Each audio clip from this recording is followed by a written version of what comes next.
সাবিত্রী রান্নাঘরে আপনাদের সবাইকে স্বাগত।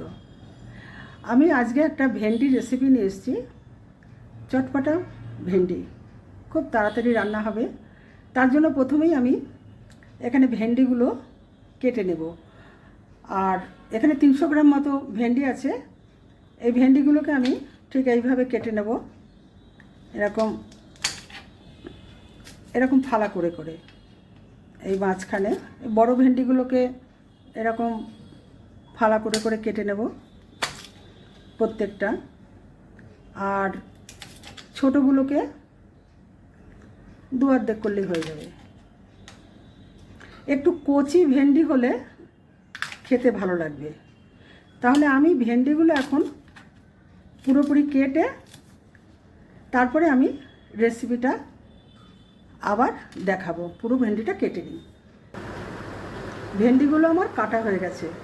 এবার আমি ভেন্ডির মধ্যে মশলাগুলো এক এক করে দেব। প্রথমে পরিমাণ মতো নুন দিলাম, হলুদ দিলাম, লঙ্কার গুঁড়ো দিলাম, সবই পরিমাণ মতো অল্প অল্প দিলাম। যেমন ভেন্ডি হবে পরিমাণটা সেই রকম করে মশলা দেবেন। জিরের গুঁড়ো, ধনের গুঁড়ো, এই পেঁয়াজটা দিয়ে দিলাম। একটা মতো মিডিয়াম সাইজের পেঁয়াজ আছে, বেশ কয়েক কুচি রসুন, একটু চিনিও দিয়ে দিলাম। দিয়ে আমি এবার ভালো করে এগুলোকে মেখে নেব। মেখে তারপরে আমি রান্নাতে চলে যাব। বেশ ভালো করে মাখাতে হবে।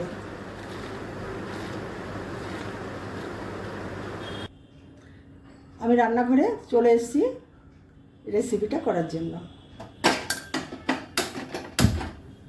কড়াইটা এখন একটু গরম হবে। তারপর কড়াই গরম হয়ে গেছে, এবার সর্ষের তেলে করব। তেল দিয়ে দিলাম। তেলটা এবার গরম হবে।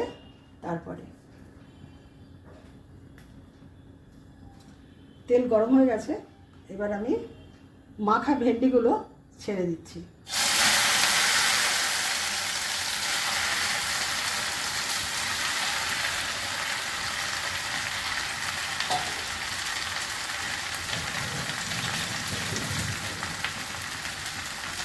তিনটে কাঁচা লঙ্কা দিয়ে দিলাম।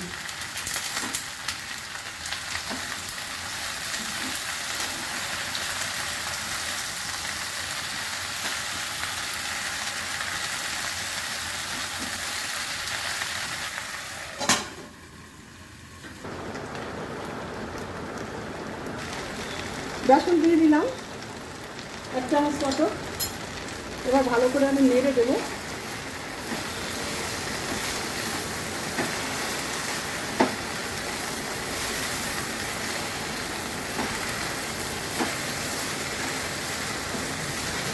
এটাকে ভালো করে মিশিয়ে আবার আমি একটু ঢাকা দিয়ে দেবো।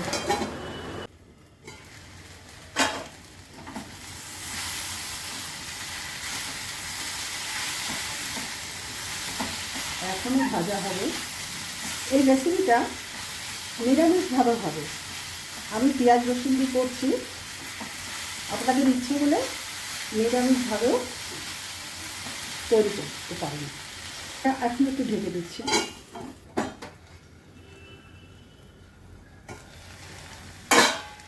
এবার আমি একটু চাট মশলা দেবো। চাট মশলাটা দিয়ে ভালো করে নেড়ে চেড়ে দেবো। রেসিপিটা আমার হয়ে গেছে। রেসিপিটা যদি ভালো লেগে থাকে অবশ্যই সাবস্ক্রাইব করবেন। সাবস্ক্রাইব করলে আমার সমস্ত রান্নার নোটিফিকেশান আপনাদের কাছে চলে যাবে। লাইক শেয়ার তো করবেন। আপনারা সুস্থ থাকুন, ভালো থাকুন। আজকের রেসিপিটা আমি এইখানেই শেষ করছি।